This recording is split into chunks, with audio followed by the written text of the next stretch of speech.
I need your ID now. Don't play smart. You people always think rules don't apply to you. I am a federal prosecutor. You have You no hear me? warrant. You're Step on my back. street. You Show women us some think you can respect talk your before way we out of rough this? you up. Cooperate. This is my home. You are breaking the law. Lies. At 6:14 a.m. on a Tuesday morning in Bethesda, Maryland, federal prosecutor Vanessa Achebe was loading her briefcase into the back seat of her car in her own driveway. She was 44 years old, dressed in a tailored charcoal suit, heading to the U.S. Attorney's Office in Washington, D.C., where she served as a senior trial attorney in the Civil Rights and Public Corruption Division. She had spent the last 16 years prosecuting dirty cops, abusive federal agents, and officials who believed their authority placed them above the law. Her conviction rate was one of the highest in the office. Her husband, Colonel Idris Achebe, was an Army JAG officer currently deployed overseas. Their two children, 9-year-old Naomi and 12-year-old Elijah, were still asleep inside the house. The street was quiet. Sprinklers clicked across a neighbor's lawn. A woman 3 doors down walked a golden retriever along the sidewalk. The houses were large, well-kept, set back from the road with mature trees and clean driveways. It was the kind of neighborhood where nothing ever happened. Vanessa placed her coffee on the roof of the car and checked her phone. She had a 9 a.m. briefing on a police misconduct case and 3 depositions later in the week. She didn't notice the black SUV turning onto her street. She didn't see the white van behind it. By the time she looked up, they were already parked, and the morning she had planned was already over. A black, unmarked Chevrolet Suburban and a white government van stopped 2 houses short of Vanessa's driveway. 4 men stepped out. The lead agent was Craig Burnham, 46, a supervisory detention and deportation officer with Immigration and Customs Enforcement. He had been with ICE for 18 years, most of them spent running aggressive sweep operations across the D.C. metro area. His internal file held a pattern his supervisors had chosen to ignore. Sealed complaints for excessive force, warrantless entries, and a documented habit of targeting mixed-race households and immigrant-adjacent communities. None of it had ever resulted in discipline. His second was Agent Dale Fenton, 31, 5 years on the job, a man who had built his short career by mirroring Burnham's worst instincts without question. 2 junior agents stayed near the vehicles. Burnham held a printed photograph and a target address. The address belonged to a 62-year-old Guatemalan woman who had missed an immigration hearing after being hospitalized. She lived 3 streets away. But Burnham never verified the house number. He saw Vanessa, a black woman, standing in the driveway of a home he assumed matched his paperwork. He didn't cross-check. He didn't pause. He folded the paper into his vest pocket and started walking up the driveway. Burnham reached the top of the driveway and stopped 5 feet from Vanessa. His posture was wide, one hand resting on his belt, the other pointing directly at her. "I need you to identify yourself. Name and date of birth. Now." Vanessa set her phone down on the roof of the car beside her coffee. Her voice was calm. "Who are you, and why are you on my property?" Burnham flashed a credentials wallet in a quick motion, too fast to read the name or agency seal, then snapped it shut. "Federal enforcement operation. I need your identification immediately." Vanessa didn't move. "Do you have a warrant?" "We don't need a warrant," Burnham said. Vanessa looked at him, then at Fenton, who had moved to her right, positioning himself between her and the driver's side door. She turned back to Burnham. "I'm a senior trial attorney with the United States Attorney's Office, Civil Rights Division, and yes, you do need a warrant to be on my property demanding identification. So I'll ask again, do you have one?" Burnham's expression didn't change, but his jaw shifted slightly. "A lot of people claim to be a lot of things, ma'am. That doesn't change what's happening here. I need your name, and I need your cooperation. You're on private property without a warrant, without probable cause, and without my consent," Vanessa said. "I'm asking you to leave." Burnham didn't step back. He stepped closer. Fenton mirrored the movement from the side, his hand now resting on the grip of his holstered weapon. Neither of them had any intention of leaving. And Vanessa, who had spent her career standing across from men exactly like this in federal courtrooms, understood in that moment that what was happening on her driveway was no longer a conversation. It was a confrontation. Vanessa reached into the open back seat of her car and pulled her Department of Justice credentials from the outer pocket of her briefcase. She held them up, badge and photo ID visible. "I am a federal prosecutor. This is my home. You have no warrant, no probable cause, and no authority to be here." Burnham glanced at the credentials for less than a second. He didn't read the name. He didn't look at the photo. He looked back at her face. "Put your hands on the vehicle." Vanessa kept the credentials raised. "I'm not going to do that. You have no legal basis to detain me. I'm citing the Fourth Amendment, unreasonable search and seizure. You are in violation of it right now." Fenton leaned toward Burnham and muttered, just loud enough for Vanessa to hear, "Those can be faked. You can buy those online." Vanessa's eyes moved to Fenton, then back to Burnham. "You're looking at an authenticated DOJ credential with a federal bar number. I suggest you verify it before you do something you cannot undo." Burnham closed the distance. His right hand shot forward and locked around Vanessa's left wrist. She didn't pull away. Her voice stayed level, but rose in volume. "You are assaulting a federal officer of the court on her own property without a warrant." He twisted her arm behind her back. Her shoulder torqued. She exhaled hard, but didn't scream. Across the street, a door opened. Howard Alston, 71, a retired federal appellate judge who had served 28 years on the bench, stepped onto his front porch. He raised his phone and began recording without a word. Next door, another door opened. Dominic Quarles, 53, a former Secret Service agent who had spent 20 years on presidential details, walked down his front steps and stopped at the edge of the driveway. His voice cut across the morning air. "Take your hands off that woman right now."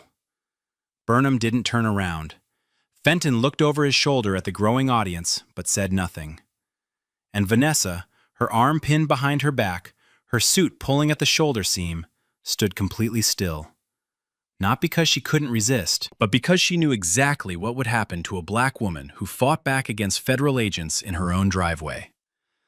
Burnham drove his weight forward and forced Vanessa down. Her knees hit the driveway first, then her hip, then her cheek against the cold pavement beside her own car. The fabric of her suit tore at the knee. Her briefcase fell from the back seat and landed open next to her. Fenton moved in and pressed his palm into her shoulder blade, pinning her flat. Burnham pulled her wrists together behind her back and snapped the cuffs on. The click echoed off the garage door. Vanessa did not struggle. She did not raise her voice. She spoke clearly, loud enough for every camera and every neighbor now standing on their lawns to hear. "My name is Vanessa Achebe. I am a senior trial attorney with the United States Attorney's Office, Civil Rights Division. My DOJ employee number is 77431. I do not consent to this detention. I do not consent to this search. I have not been shown a warrant." Near the vehicles at the curb, one of the junior agents had unfolded the operational paperwork and was scanning it with a flashlight. He looked at the house number on the mailbox, then back at the sheet. He walked quickly toward Fenton and said something low, close to his ear. "The address doesn't match. This isn't the target residence." Fenton glanced at the paper for half a second, then looked away. He said nothing. He kept his hand on Vanessa's shoulder. Burnham stood up and keyed his radio. "This is Unit 4. We have a non-compliant subject in custody at the location, requesting transport for processing." Vanessa turned her head against the pavement. "I am compliant. I am not resisting. You are making a mistake that will follow you for the rest of your career." Then the front door of the house opened. Naomi Achebe, 9 years old, barefoot in cotton pajamas, stepped onto the front porch. She saw her mother face down on the driveway, wrists cuffed behind her back, 2 men standing over her. She screamed. The sound cut through the entire street. Howard Alston's phone, still recording from across the road, caught every second of it. The child's cry, the mother on the ground, the agents who didn't even look up. Vanessa's voice broke through the stillness that followed her daughter's scream. "Do not enter my home. You do not have a warrant. I do not consent. Burnham ignored her. He looked at Fenton and gestured toward the front door. Secure the premises. Make sure no one else is inside. Fenton stepped over the threshold and pushed past Naomi, who was frozen on the porch, tears streaming down her face, one hand gripping the doorframe. The junior agent followed, his expression tight, his eyes already scanning the hallway as though he knew they shouldn't be there. Inside, the house was quiet except for the sound of footsteps on hardwood. Family photos lined the staircase wall, framed diplomas, a wedding portrait. Fenton moved into the kitchen and started opening drawers. The junior agent checked the living room, glancing at a bookshelf filled with legal texts and military histories. Then a voice came from the top of the stairs. Mom? Elijah Achebe, 12 years old, stood on the landing in a t-shirt and basketball shorts, eyes wide. Fenton pointed at him. Come down here. Sit on the floor. Hands where I can see them. Elijah descended slowly, lowered himself to the hallway floor, and placed his palms flat on the wood. He didn't speak. He didn't cry. He stared straight ahead at the wall across from him, where his father's official army portrait hung in a polished frame. Colonel Idris Achebe in full dress uniform, ribbons across his chest, American flag behind his shoulder. Next to it hung a row of framed commendations.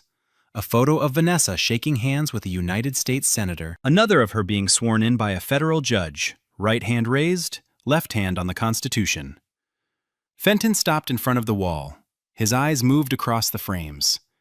The junior agent appeared beside him and whispered, We need to leave, right now. Fenton didn't answer. He turned and walked back toward the front door. Outside, Burnham stood over Vanessa, radio in hand, watching the neighbors multiply on their porches and lawns. He told her she would be transported to a federal processing facility. She turned her head and looked up at him with an expression that held no fear, only certainty. You're going to lose everything over this. Every badge, every pension, every year you put in. All of it. Gone.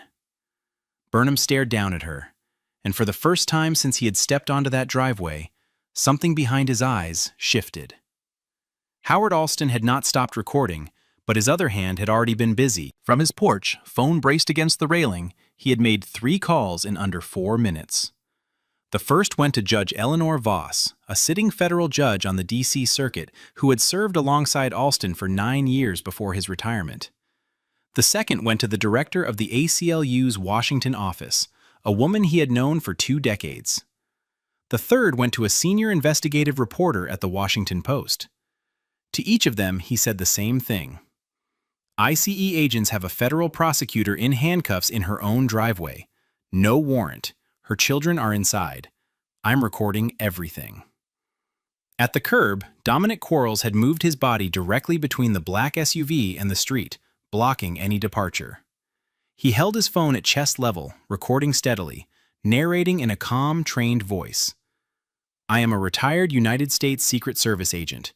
I am witnessing what appears to be an unlawful detention of a civilian on her own property by federal agents who have not produced a warrant. There are 2 minor children inside the residence. Agents have entered the home without consent.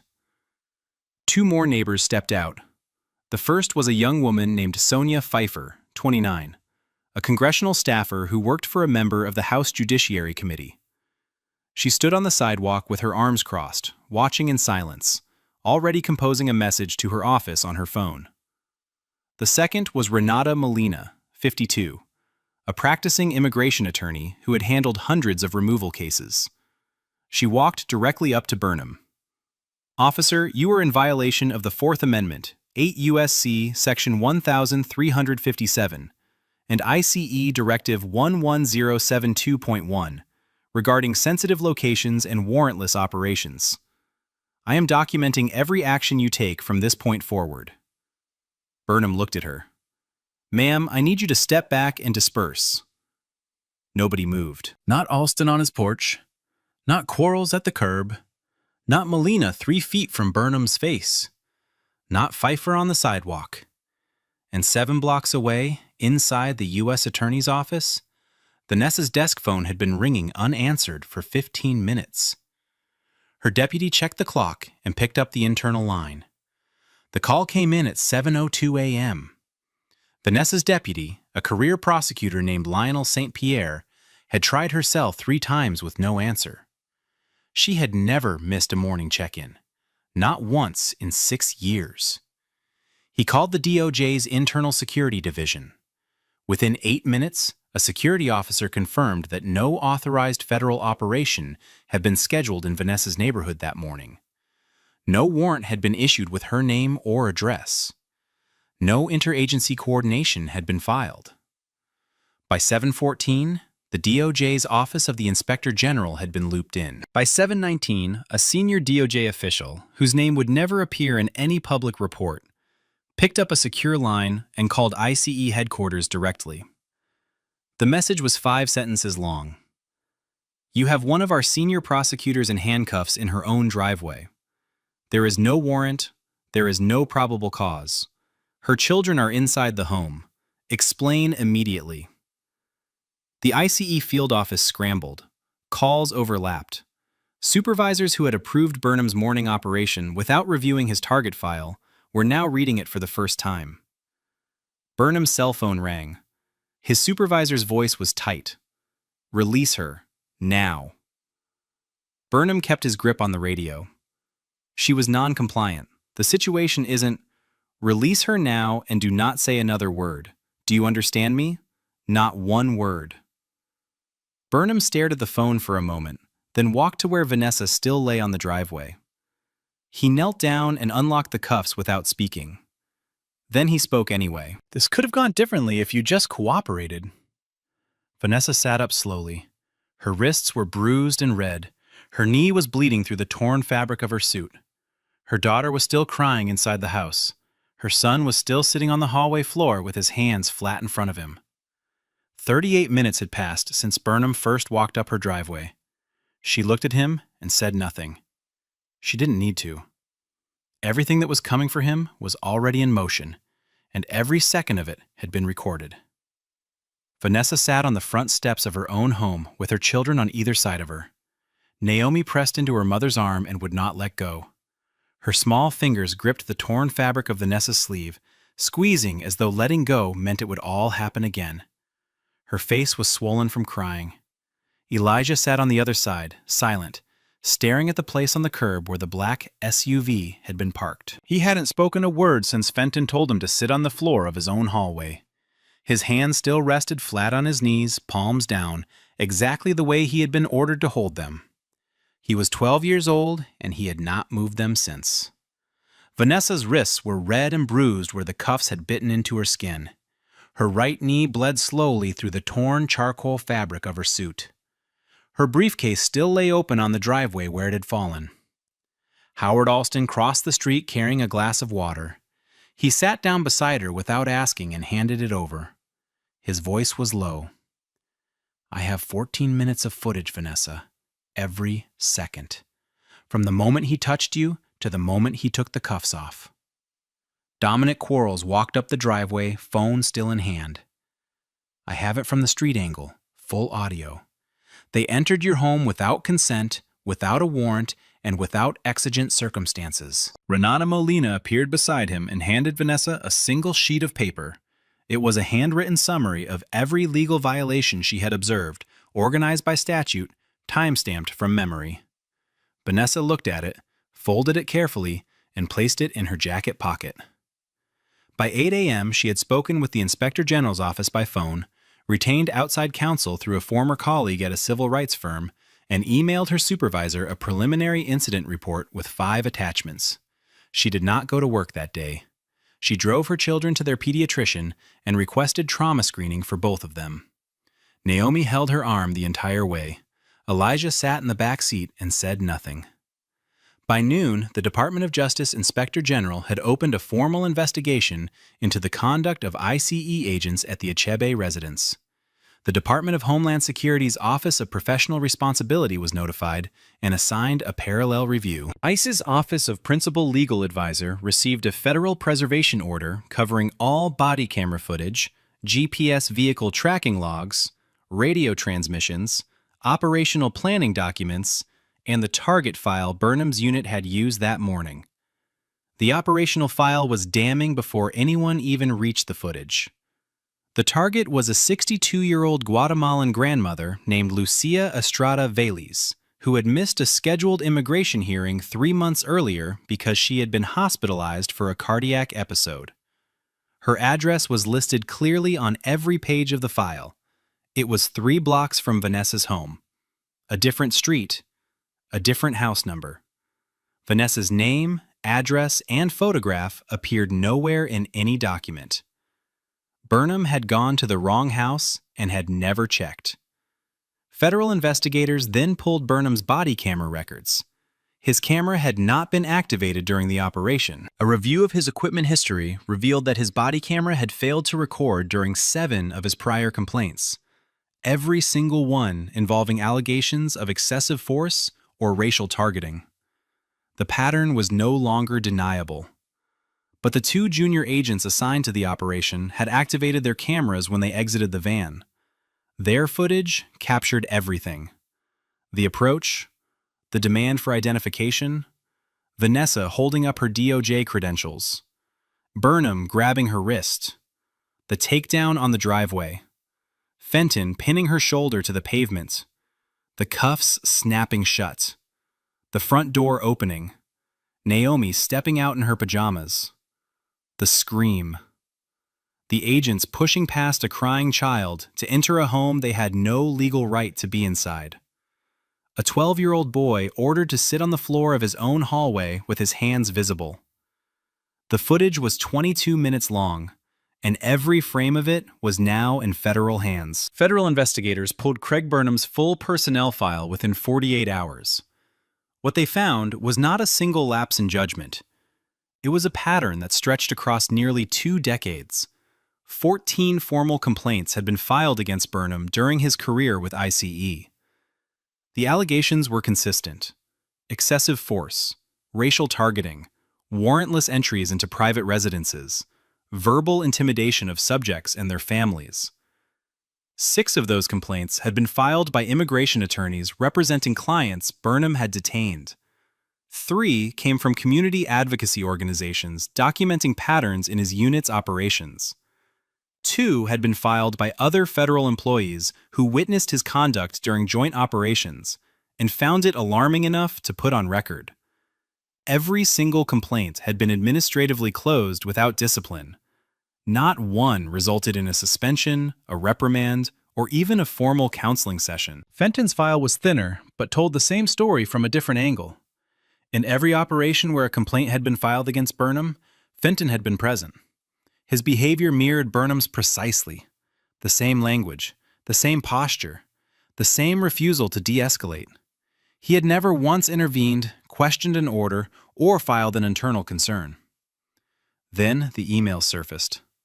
An internal correspondence chain between Burnham's field supervisor and a regional operations director included a message dated 14 months before the Achebe incident. The supervisor described Burnham as aggressive but effective, gets numbers, doesn't leave empty-handed.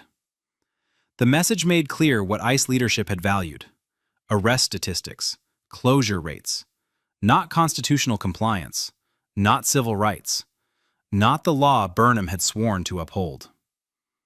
Investigators interviewed the junior agent who had flagged the wrong address on the morning of the arrest. His statement was direct. He told them he had checked the operational paperwork against the house number while Burnham was detaining Vanessa. He walked to Fenton and told him the address did not match. Fenton's response, captured on the junior agent's own body camera audio, was 4 words: "Shut up and hold the perimeter." The junior agent returned to the van. He did not intervene further, but he also did not turn off his camera.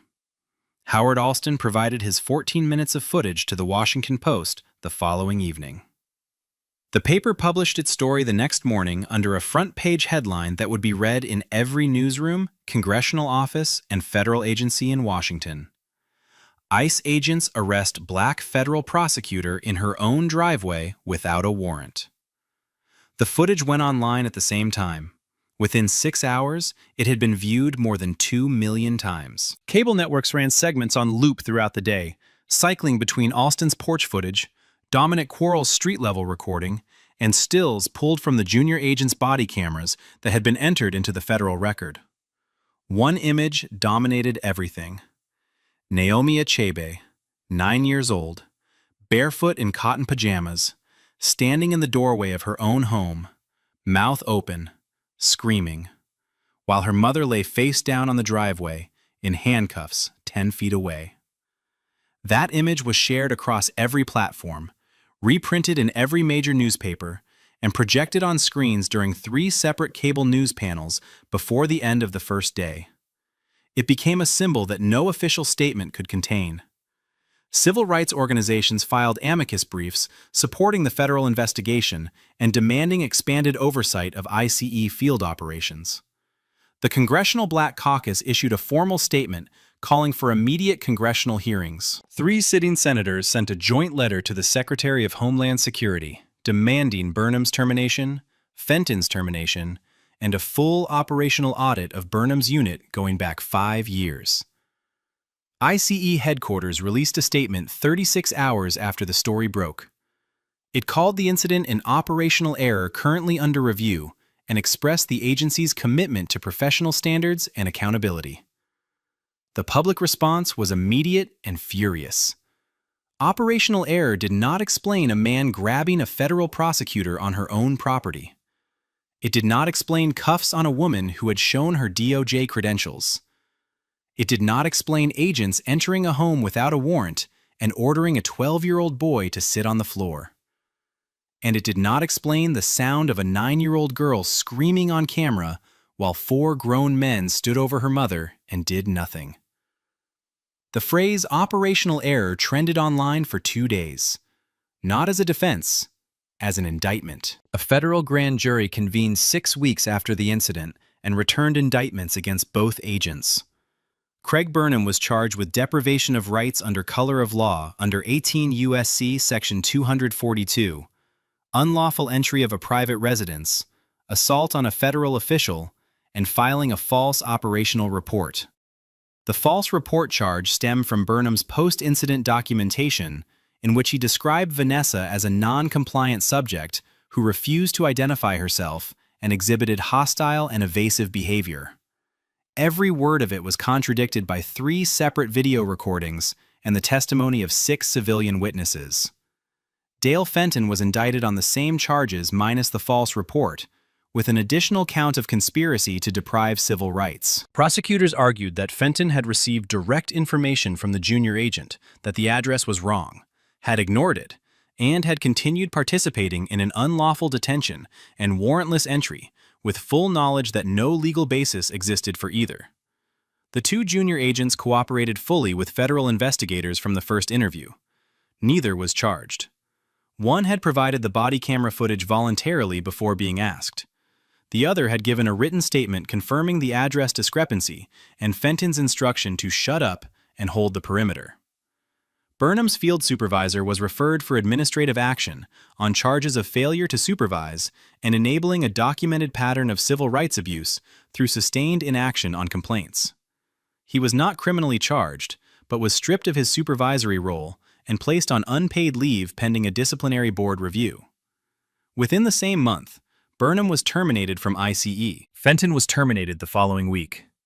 3 additional supervisors in the D.C. field office were disciplined for their roles in the systemic mishandling of prior complaints. 1 was forced into early retirement. 2 were demoted and reassigned to administrative positions with no operational authority. The D.C. field office of ICE was placed under a federal consent decree requiring independent oversight of all future enforcement operations, warrant verification protocols, and mandatory review of any complaint involving allegations of racial targeting or excessive force. The consent decree would remain in effect for a minimum of 5 years.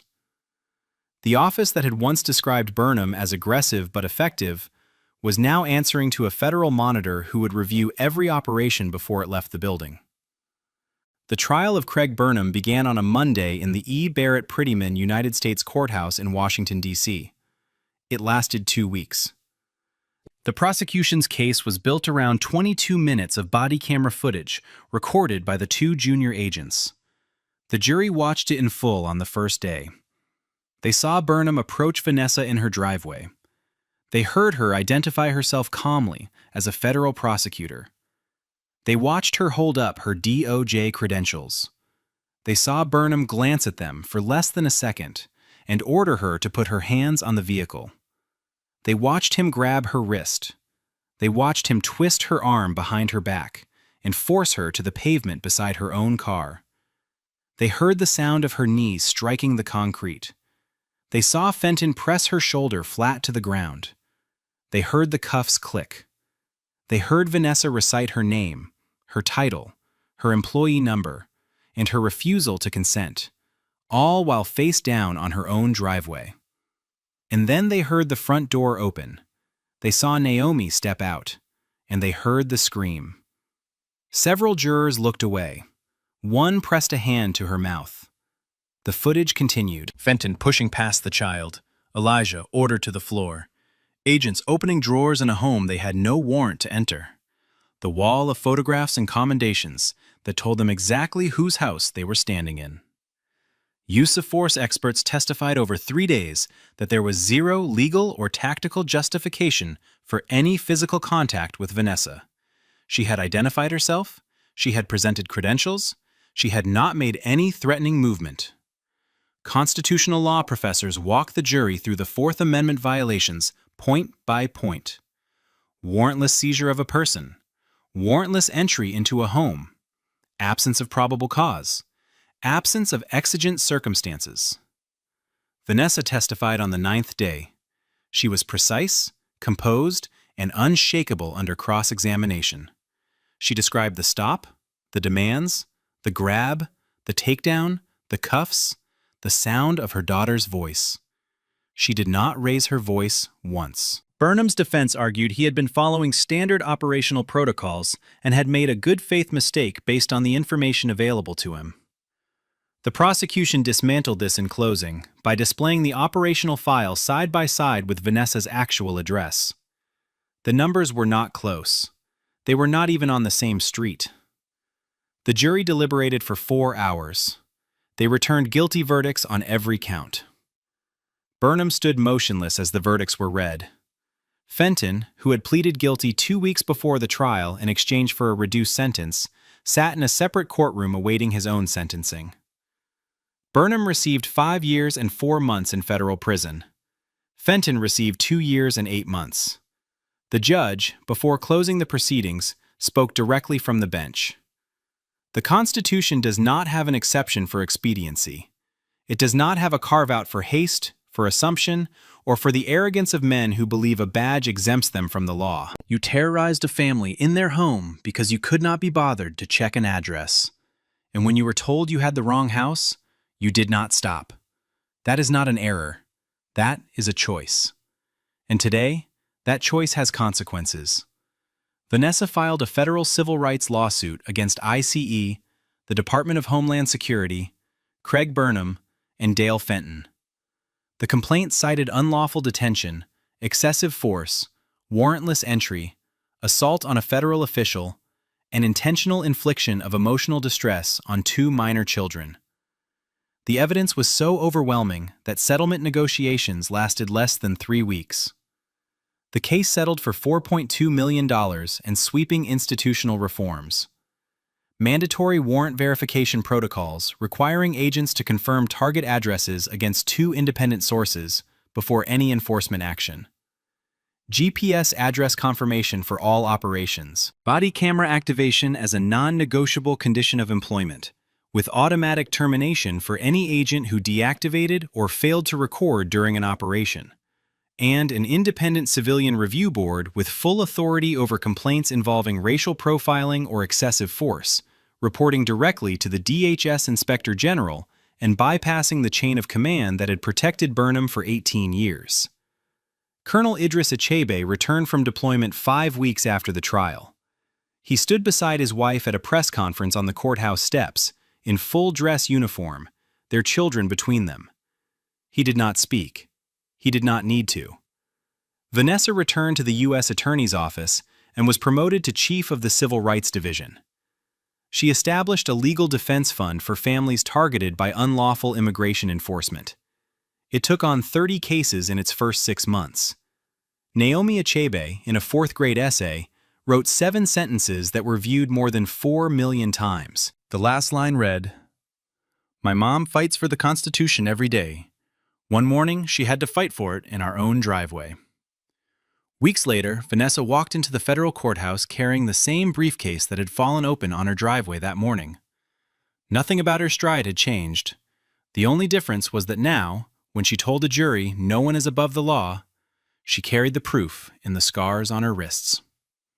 This case was brutal, but the case on the right spirals completely out of control. You don't belong here. Show me ID now. Stand on my own property. I'm a retired police chief. You have a warrant? Don't play smart with me. You think just because you're black and in a robe I won't take action? Hands where I can see you. Identification, now! Don't make this worse! At 6:40 a.m. on a quiet Wednesday morning in Crestwood, Georgia, dew still sat on the lawns of Maple Ridge Drive. The street was calm, lined with manicured hedges, 2-car garages, and American flags hanging from porches that had never seen trouble. It was the kind of neighborhood where people waved from their driveways and left packages on doorsteps without worry. Predominantly white, upper middle class, and safe in every way the word was supposed to mean. Clarence Dupree, 62 years old, stepped out his front door in slippers and a terry cloth robe, coffee in one hand, heading for the newspaper at the end of the driveway. Through the front window behind him, a row of framed commendation plaques from the Ridgefield Police Department were visible on the wall, each one marking a chapter of a career that had spanned more than 3 decades. Clarence had started as a patrol officer at 25, walking beats in neighborhoods no one else wanted. He worked narcotics, led a tactical unit, made sergeant, then lieutenant, then captain. At 52, the city appointed him chief of police, the first black man to hold the position in Ridgefield's 140-year history. He served for 7 years, oversaw department reforms, reduced use of force complaints by 40%, and retired with full honors. The governor had sent a letter. His officers had lined the street the day he walked out for the last time. Now, 3 years into retirement, Clarence spent his mornings in the garden, walked his dog along the creek behind the house, and read the paper on the porch before his wife woke up. His neighbors respected him. They knew his name. They knew what he had given. He bent down and picked up the newspaper, tucked it under his arm, and turned back toward the porch. That was when 2 black Chevrolet Suburbans turned onto Maple Ridge Drive. They moved slowly, almost deliberately, the tinted windows catching the early light. They stopped in front of Clarence's house.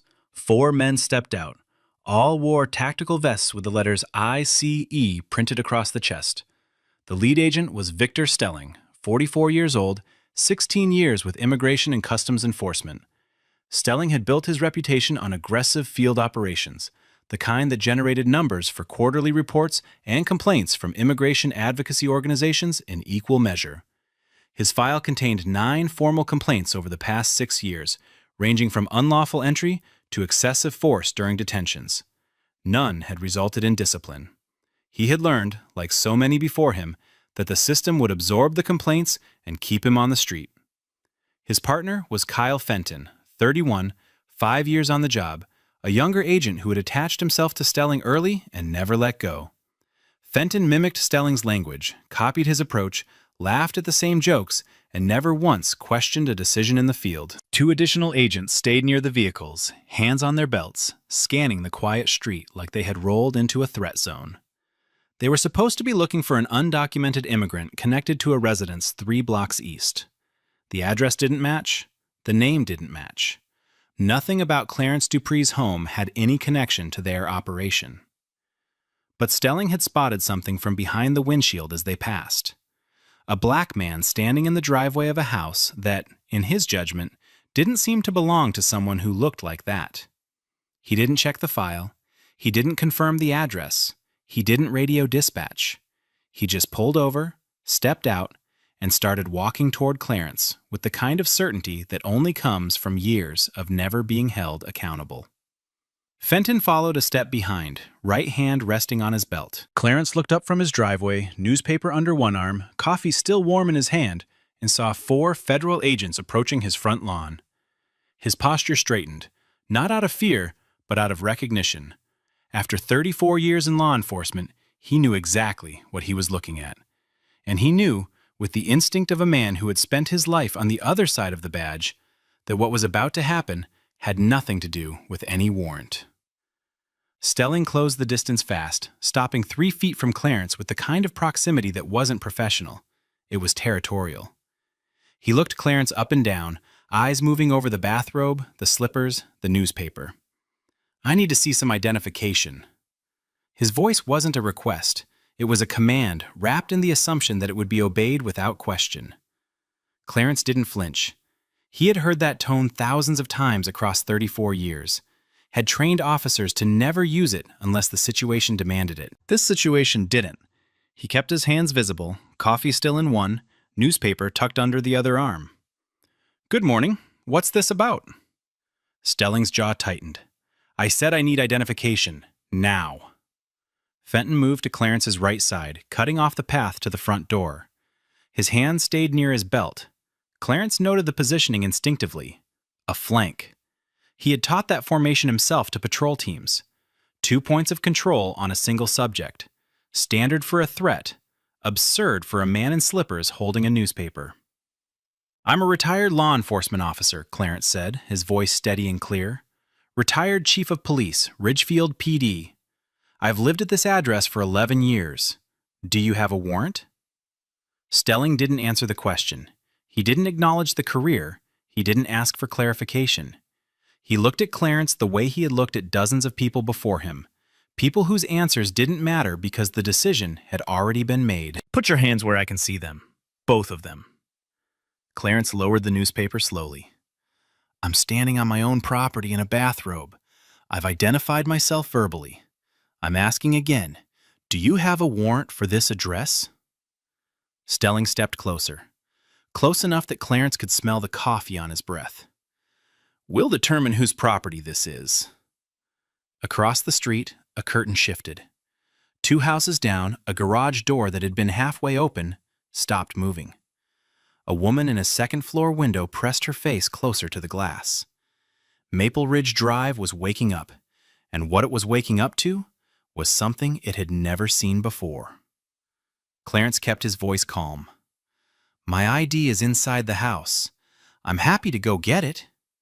He turned slightly toward the front door. Stelling moved into his path, chest forward, blocking the walkway completely. "Nobody is going inside." Clarence stopped. He didn't step back, but he didn't push forward.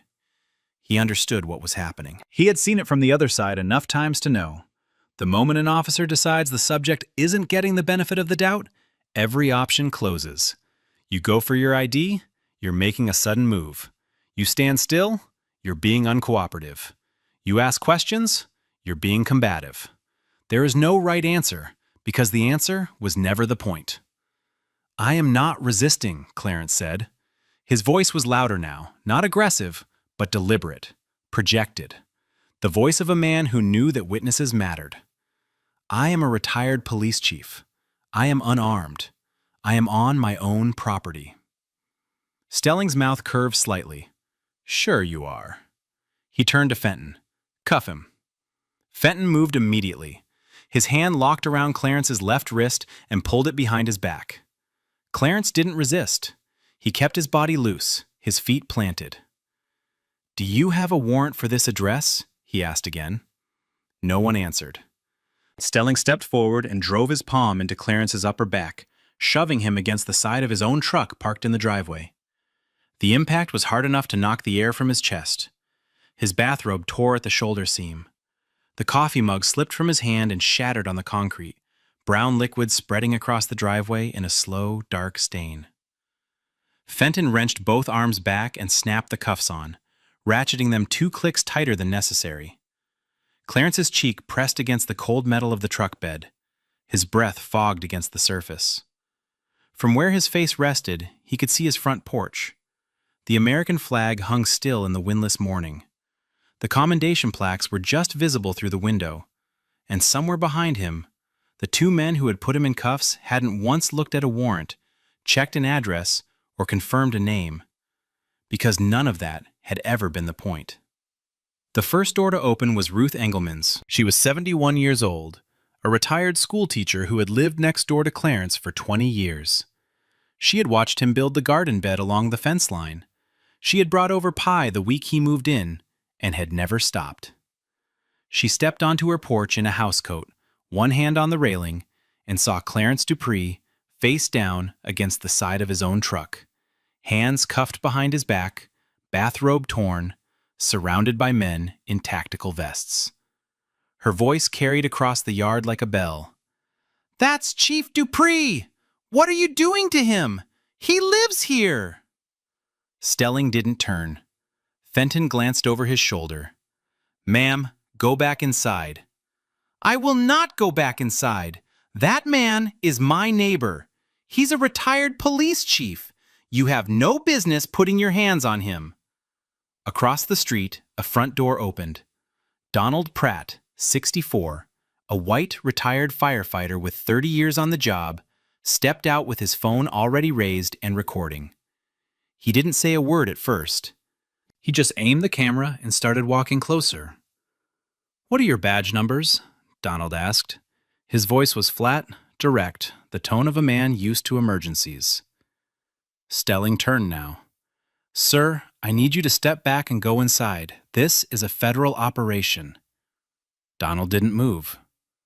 "I asked for your badge numbers. You're detaining a man on his own property. I have a right to record this." Stelling's jaw clenched.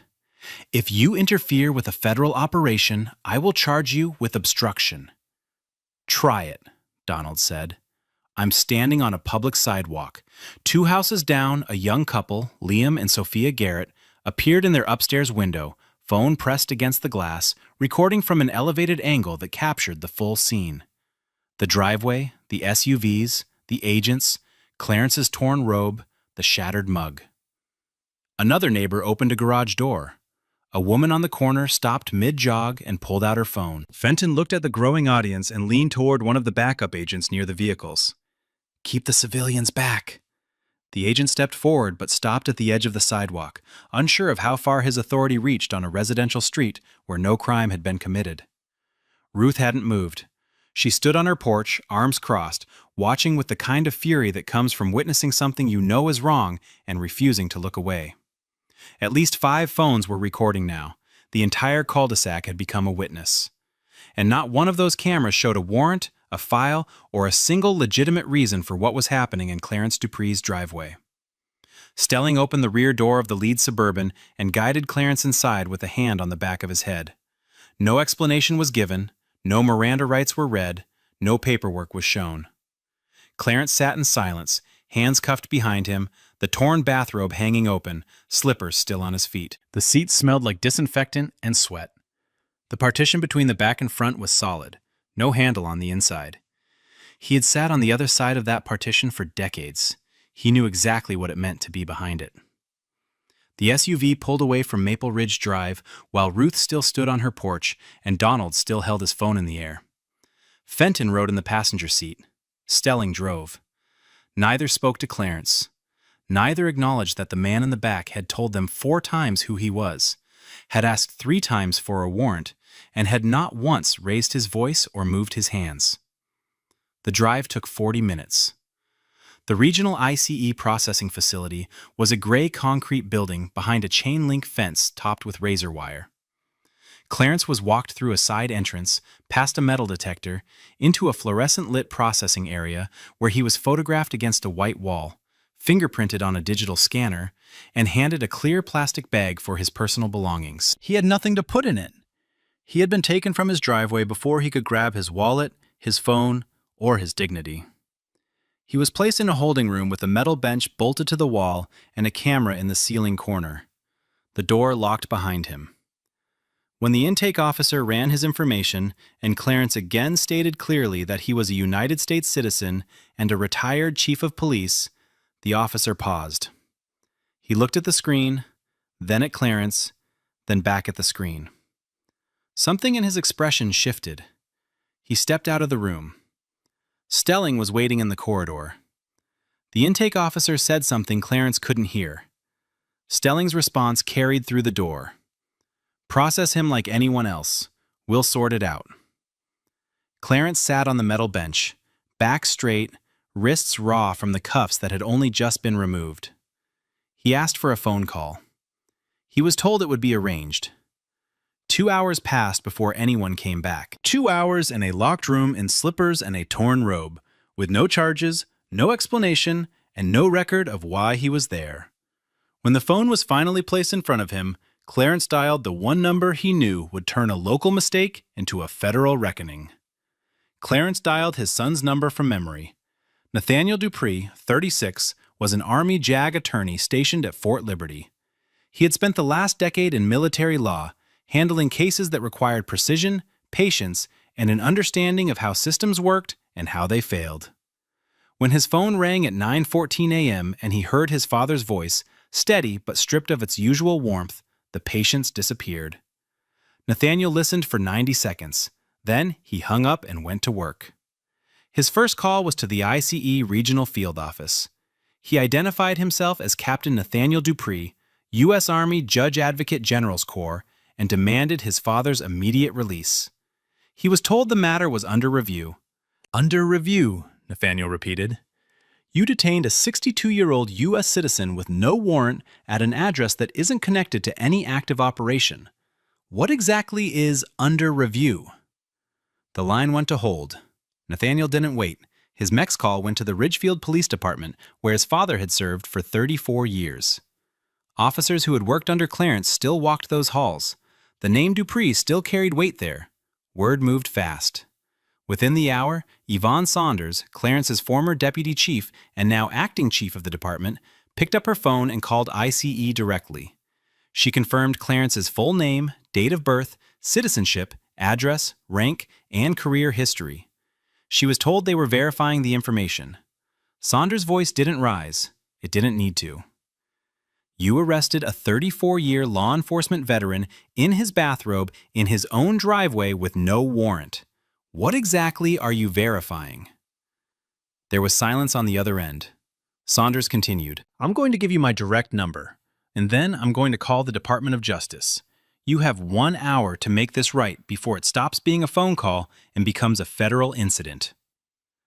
Donald Pratt uploaded the video at 8:47 a.m. He didn't add a caption. He didn't need to. The footage spoke in a language that needed no explanation.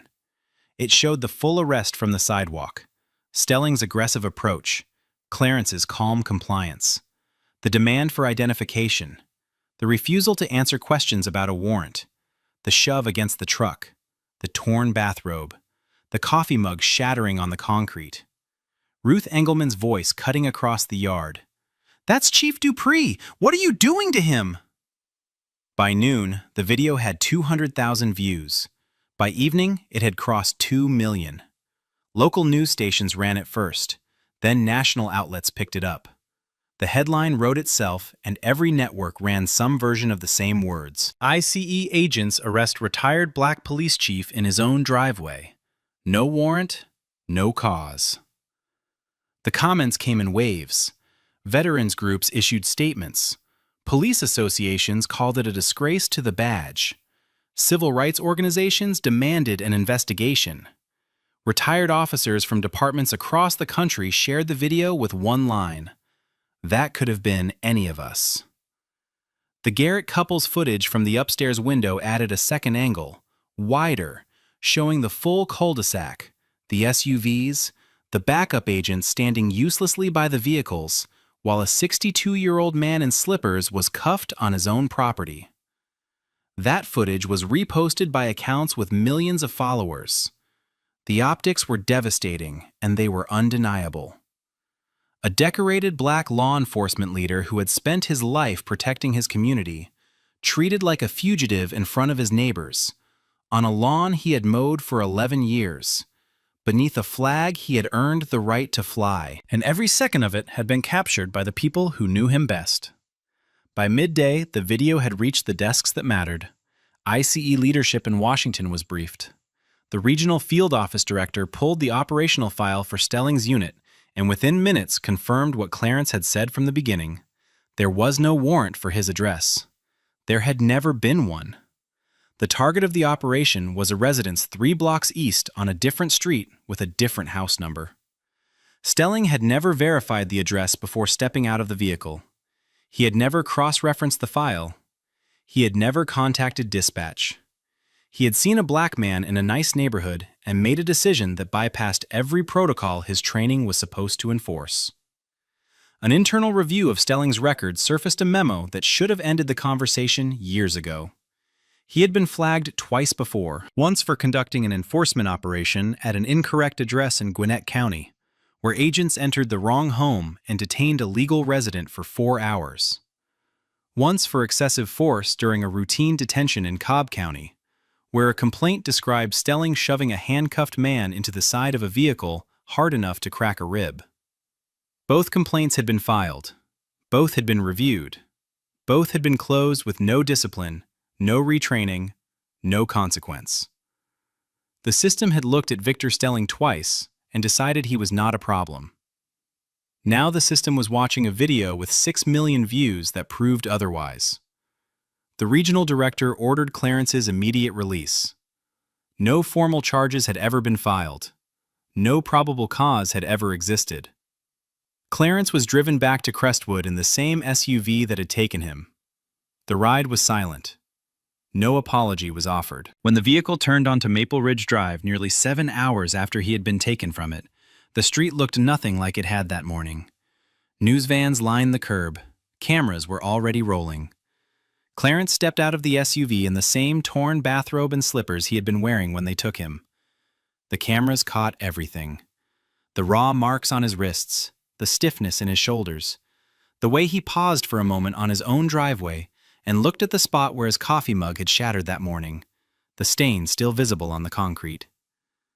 Ruth Engelman reached him first. She crossed the lawn without a word and wrapped her arms around him. She held on for a long time. Donald Pratt was next. He extended his hand and Clarence took it. Donald nodded once. The look between them said more than any statement could. A reporter stepped forward.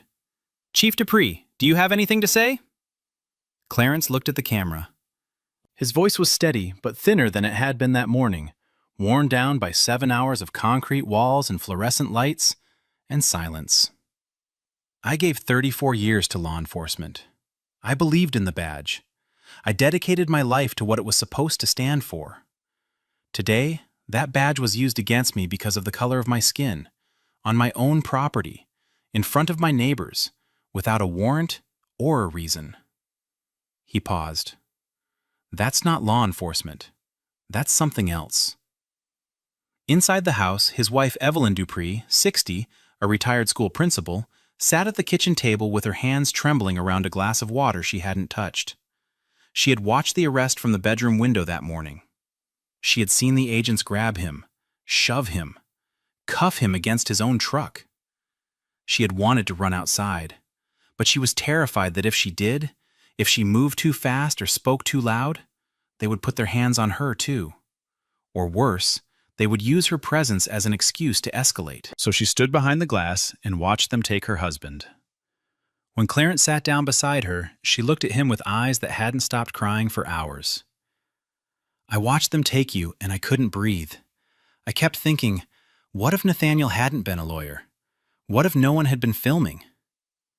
Clarence took her hand but didn't answer, because they both knew the answer already. Nathaniel Dupree filed the formal complaint with the Department of Justice Civil Rights Division before his father had even made it home. The document was precise, detailed, and built the way only a military attorney with something personal at stake could build it. Unlawful detention, warrantless arrest, excessive force, racial profiling, Fourth Amendment violations.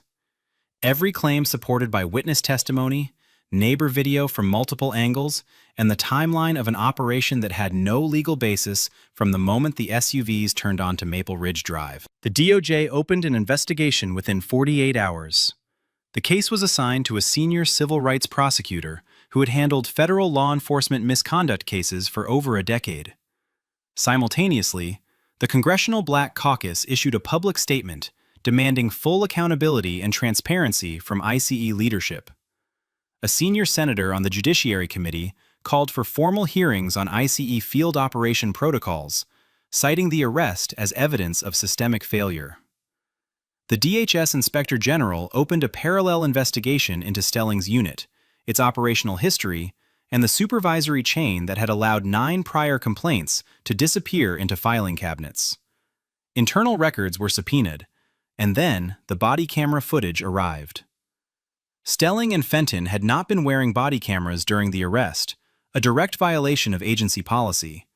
But the 2 backup agents near the vehicles had theirs activated. The footage was recovered from the agency server and reviewed frame by frame.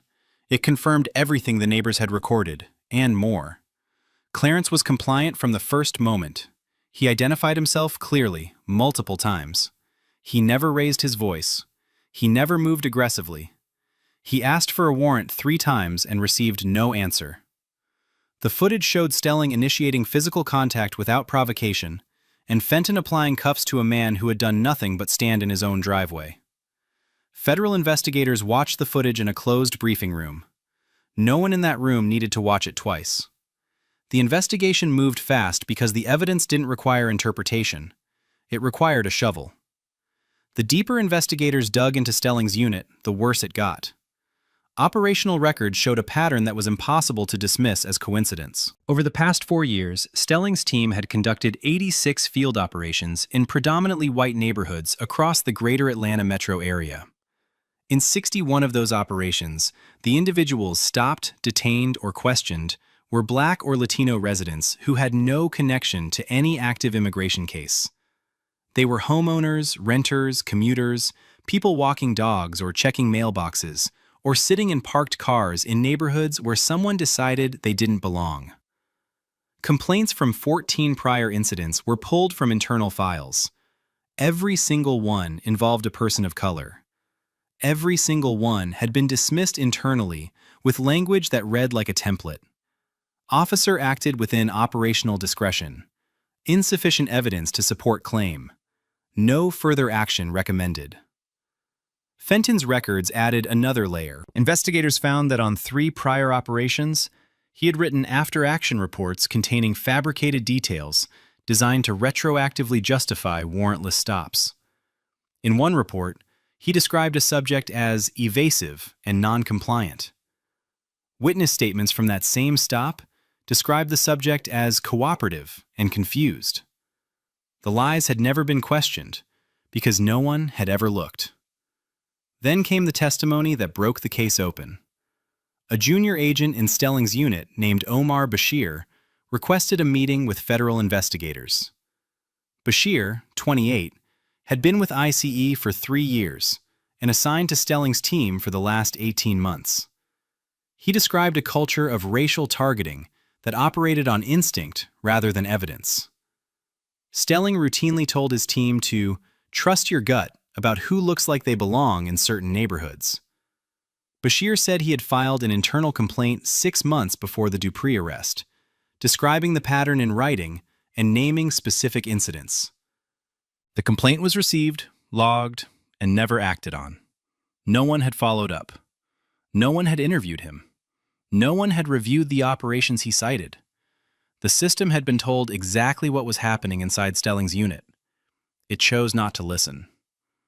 The outcomes came swiftly because the evidence left no room for delay. Victor Stelling was terminated from Immigration and Customs Enforcement for gross misconduct, violation of Fourth Amendment protections, racial profiling, failure to verify operational targets, and failure to wear a body camera during a field operation. His federal law enforcement certification was revoked. He was referred to the Department of Justice for criminal prosecution on charges of unlawful arrest and deprivation of rights under color of law. The man who had spent 16 years operating on instinct instead of evidence would now face a system that required both. Kyle Fenton was terminated for participation in an unlawful arrest, failure to intervene during the use of excessive force, falsifying details in 3 prior operational reports, and failure to activate his body camera. His certification was suspended pending further review, effectively ending any future in federal law enforcement. The agent who had spent 5 years following without questioning learned that silence carried its own conviction. The regional field office director, who had overseen a system that absorbed 9 complaints against Stelling without consequence, was forced into early retirement. 2 direct supervisors within the unit were demoted and reassigned. The unit itself was disbanded and placed under new leadership with a restructured chain of command. ICE issued a rare public statement acknowledging that the arrest of Clarence Dupree was unlawful and expressing what they called deep regret over the incident and its impact. The statement was carefully worded. It acknowledged the failure, it referenced the reforms being implemented, but it stopped short of a direct apology to Clarence or his family. Reporters noticed, the public noticed, and Clarence, sitting in his living room watching the statement air on the evening news, noticed most of all. "Regret is what you feel when you spill coffee," he said quietly to Evelyn. "Not when you drag a man off his own property in handcuffs." Clarence filed the federal civil rights lawsuit 3 weeks later. The case was brought against ICE, Victor Stelling, Kyle Fenton, and the Department of Homeland Security.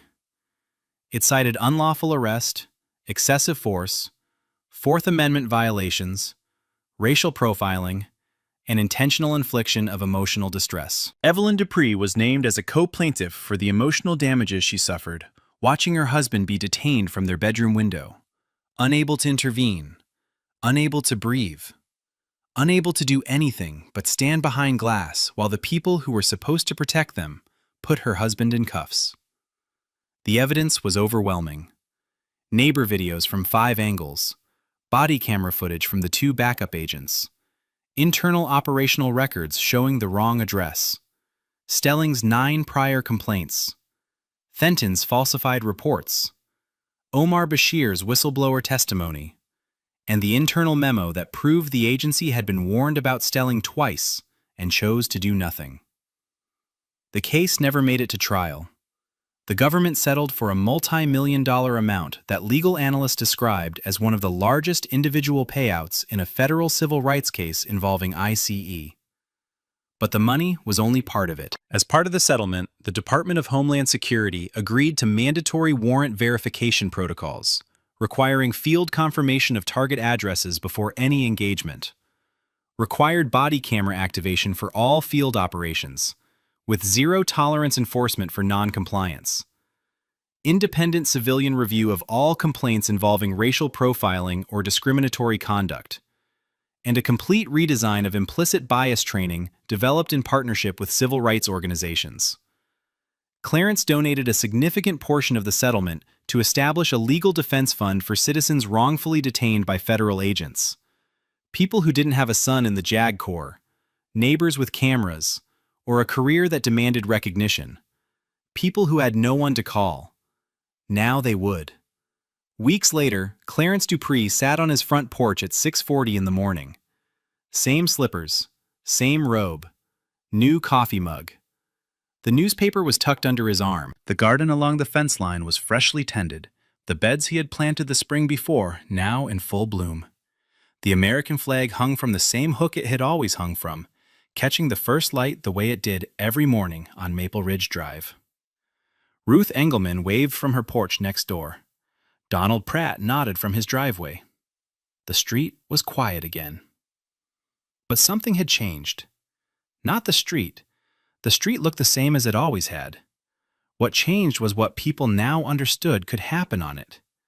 Clarence began speaking publicly in the months that followed. Not on cable news panels or viral clips, but in the rooms where it mattered. Police academies, congressional briefings, community forums in cities where families like his had stories that never made the news. He told his story the same way every time. Not with anger, not with bitterness, with precision. The same precision he had brought to 34 years behind the badge. "I wore a badge for 34 years, he would say. I know what it's supposed to mean. I know the weight of it. And I know exactly what it looks like when someone forgets." Victor Stelling was last seen leaving a federal courthouse in downtown Atlanta 3 months after his termination. No cameras followed him, no reporters called his name. The career he had built on instinct and impunity was gone, replaced by a case number and a court date. His name now appeared in training manuals distributed across DHS field offices nationally, cited as a case study in what unchecked authority and racial bias produce when no one is held accountable, until someone finally is. A training bulletin circulated through every ICE field office in the country that fall. It showed a single still frame pulled from Donald Pratt's video. A black man in a bathrobe, hands cuffed behind his back, pressed against his own truck in his own driveway. An American flag hanging in the background. Beneath the image, 2 lines in bold type. This is what failure looks like. No names were printed. They didn't need to be, because the careers were already gone. This case was disturbing, but the one on the right ends in a way no one expects. Step away from the truck! Hands up, now!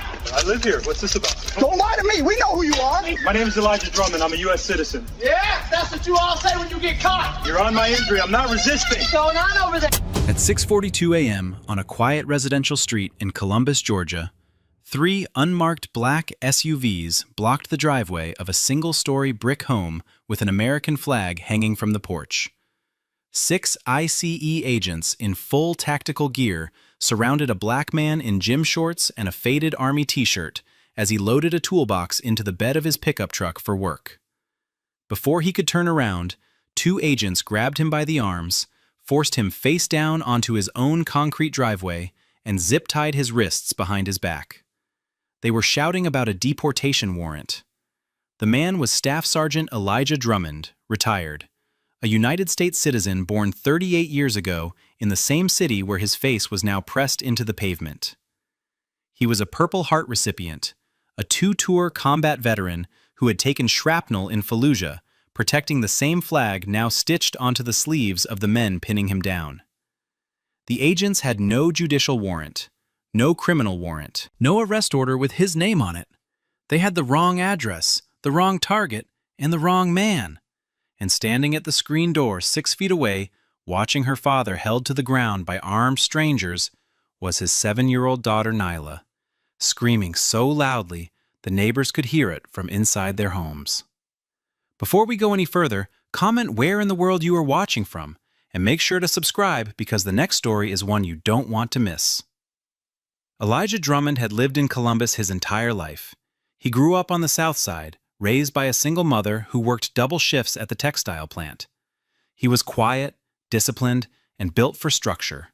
He enlisted in the United States Army at 18, the day after his high school graduation. Infantry. He shipped out within months and never looked back. Over the next 14 years, Elijah rose through the ranks on 2 combat deployments, first to Iraq and then to Afghanistan. He earned his promotions the hard way, in firefights and field operations, where decisions were made in seconds and mistakes were measured in bodies. It was during his second tour in Fallujah that an IED detonated beneath his convoy. The blast killed 2 members of his squad instantly. Elijah survived with a titanium plate in his left leg and partial hearing loss in his right ear. For his actions that day, the Army awarded him the Purple Heart. He came home with an honorable discharge, a box of commendations, and a body that reminded him every morning of what he had given. He settled back in Columbus, took a job as a licensed electrician, married a woman named Simone, and built a life that was small and steady. When Simone was diagnosed with cancer, he cared for her until the end. That was 2 years ago. Since then, Elijah had raised Nyla on his own. He braided her hair before school. He coached Little League on Saturdays. He went to work, came home, and kept his house clean. He was respected on his block, known by name at the hardware store, and never once asked the world to notice what he had sacrificed. He was the kind of man who gave everything and expected nothing in return. And on that Tuesday morning, his country repaid him by putting his face on his own driveway and making his daughter watch. The lead agent was Supervisory Deportation Officer Vincent Taggart, 44 years old, 16 years with Immigration and Customs Enforcement. He had built his career on volume. His unit ran more enforcement operations per quarter than any other in the southeastern region, a number his supervisors praised in performance reviews without ever asking how it was achieved. The answer was speed. Taggart's teams moved fast, verified little, and relied on instinct over paperwork. Among field agents, he was known as a closer. Among immigration attorneys and civil rights groups, he was known as something else entirely. Over the course of his career, 7 formal complaints had been filed against Taggart for rights violations, including 2 wrongful detentions of U.S. citizens, one involving a 63-year-old Puerto Rican grandmother held for 11 hours before anyone confirmed her citizenship. Every complaint had been administratively cleared. No discipline, no retraining, no record that followed him into his next operation. His second that morning was Field Agent Brent Nolan, 31, 4 years on the job. Nolan had joined ICE straight out of a criminal justice program and landed under Taggart's supervision within his first year. He learned quickly what was rewarded and what wasn't.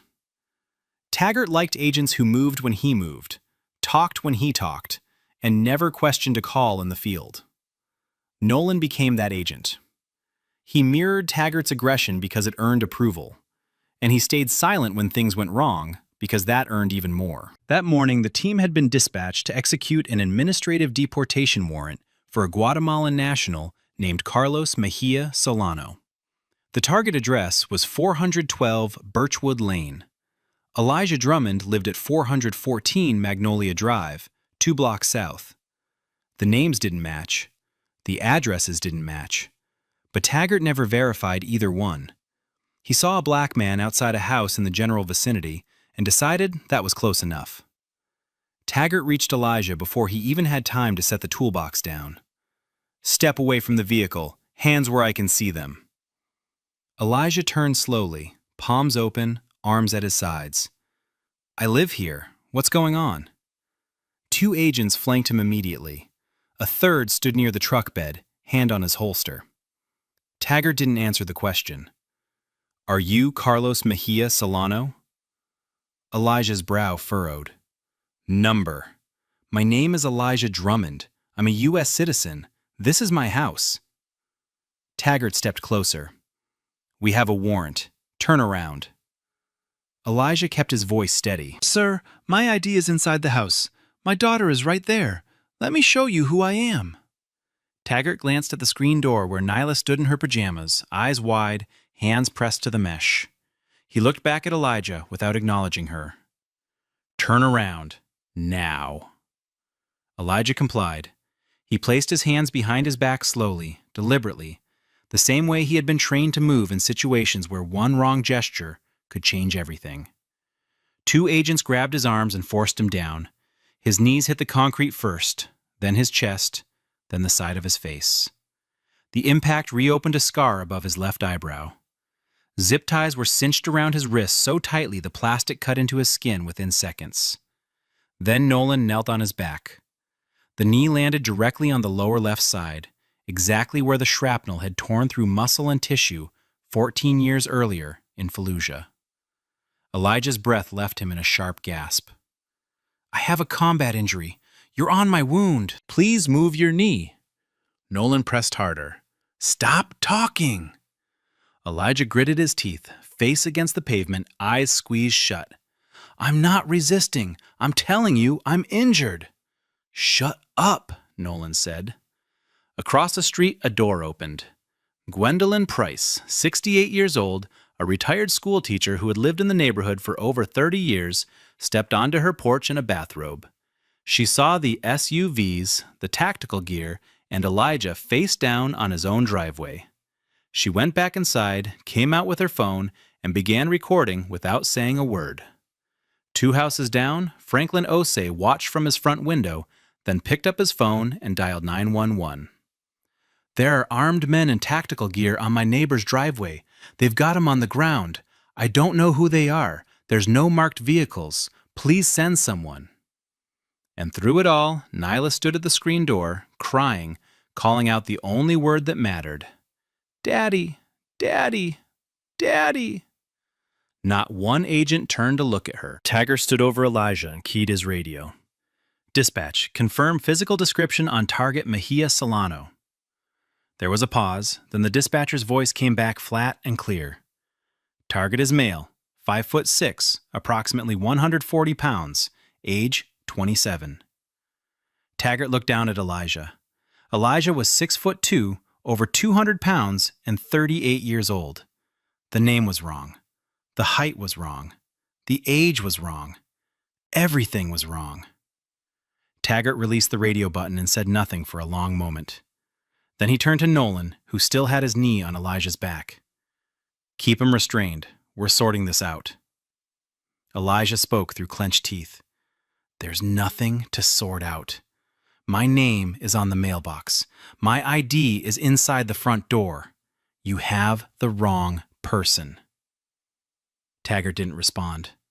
A third agent, one of the younger members of the team, walked toward the house and stopped at the screen door. Nyla was still standing there, tears running down her face, her small hands flat against the mesh. The agent looked at her for a moment, then turned and walked back toward the SUVs without a word.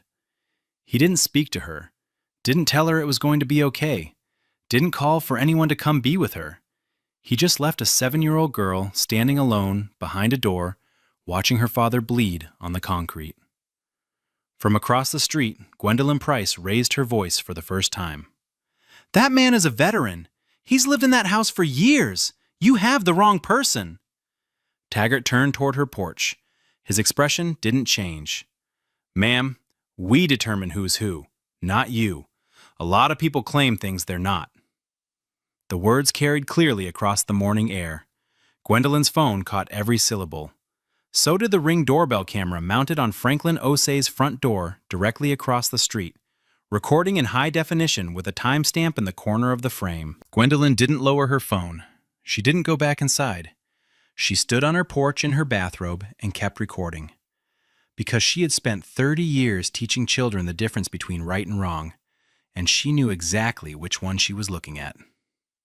The first Columbus PD cruiser arrived 7 minutes after Franklin's 911 call.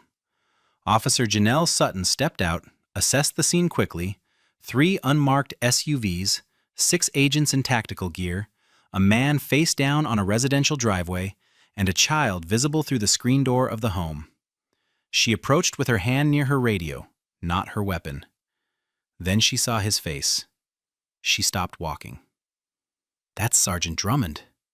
Her voice was sharp, immediate, and certain. Her 12-year-old son Caleb played shortstop on the Little League team Elijah coached every Saturday at Linden Park. She had watched Elijah run drills with those kids for 2 seasons. She had spoken to him at games, at team cookouts, at the end-of-year awards ceremony. She knew exactly who he was. She turned to Taggart. "That man is a United States citizen. He was born in this city. He's a combat veteran. What are you doing?" Taggart straightened. "We're federal agents executing a lawful operation. Step back, officer." Sutton didn't move.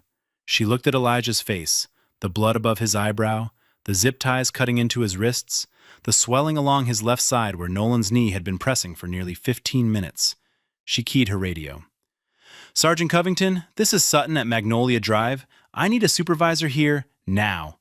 We have federal agents detaining a U.S. citizen." Wrong target, wrong address, possible excessive force. Sergeant Ray Covington arrived 4 minutes later in an unmarked sedan. He walked directly to Taggart and extended his hand. "Let me see the warrant." Taggart hesitated, then handed it over. Covington read it once, then looked up. "This warrant is for Carlos Mejia Solano at 412 Birchwood Lane. This is 414 Magnolia Drive. The man on the ground is not your target. He's not even in your system.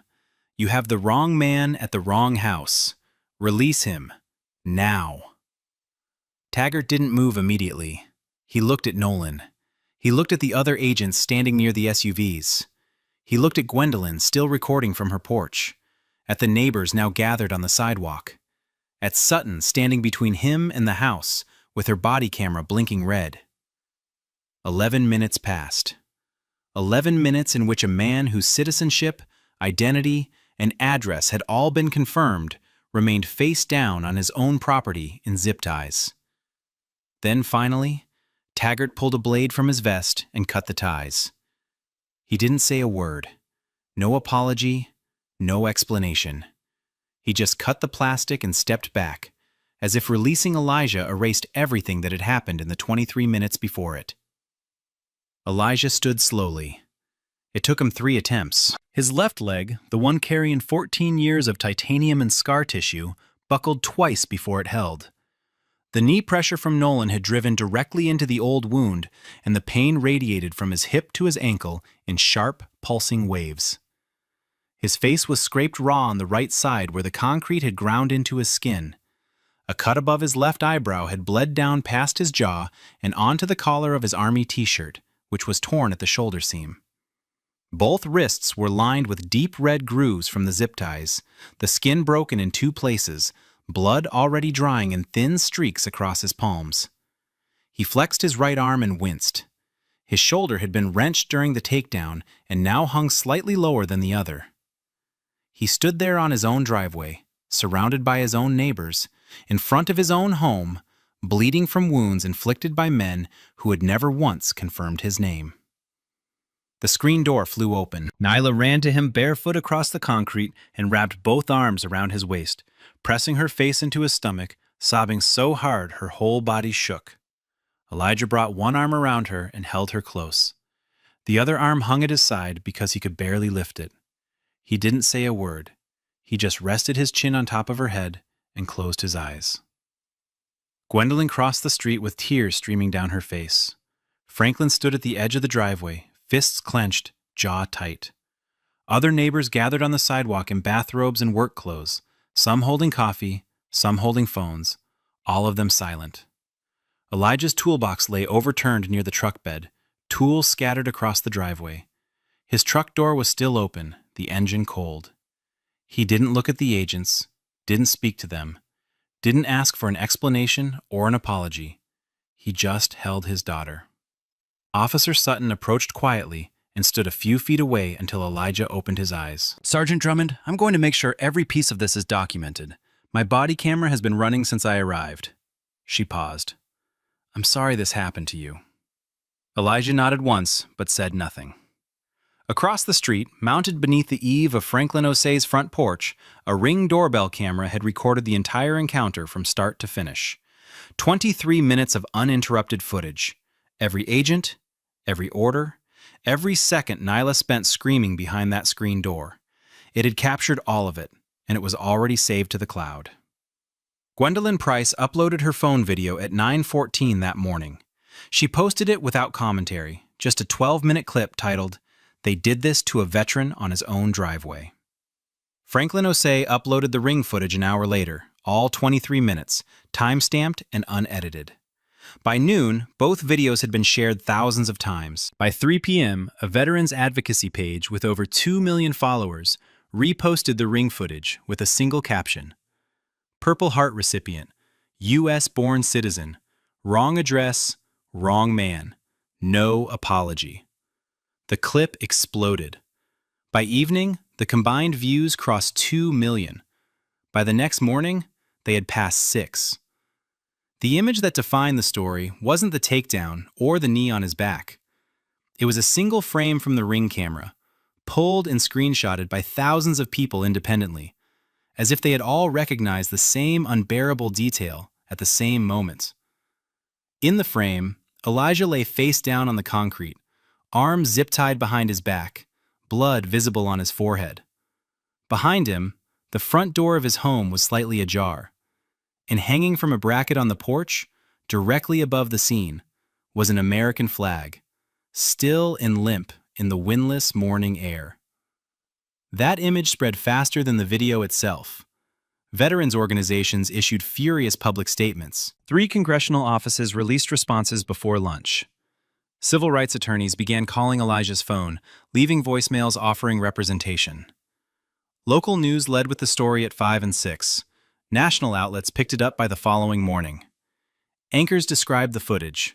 Legal analysts broke down the Fourth Amendment violations. Retired military officers went on camera and said what millions were already thinking. He bled for this country, and this country sent armed men to his driveway who didn't even bother to check his name.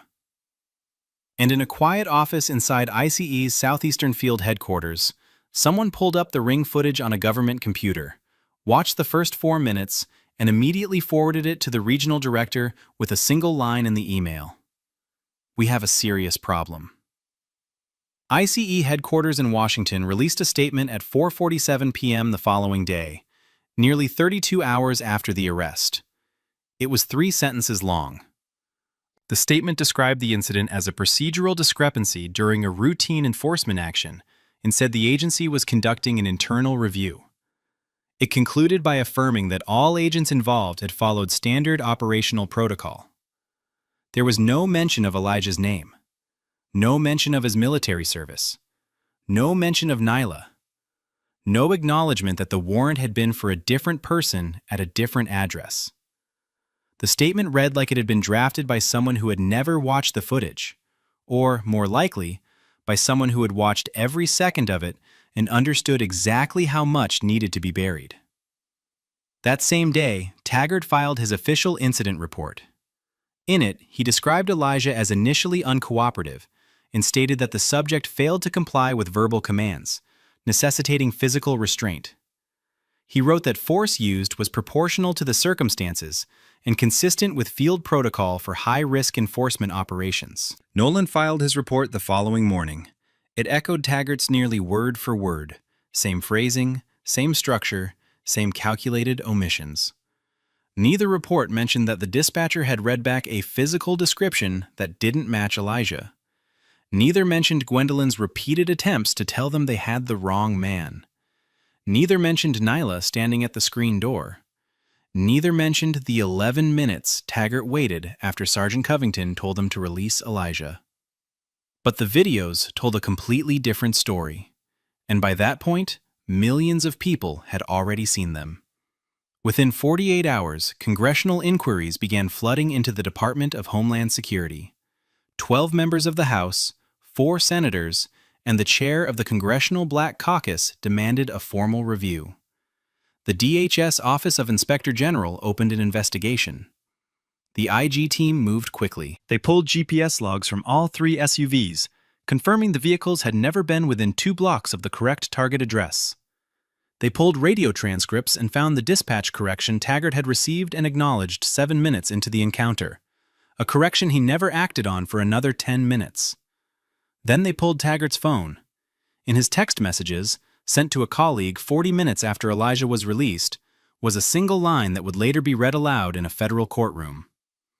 Got the wrong one, but he was acting like he had something to hide anyway. The Department of Justice Civil Rights Division opened its own parallel investigation 9 days after the arrest.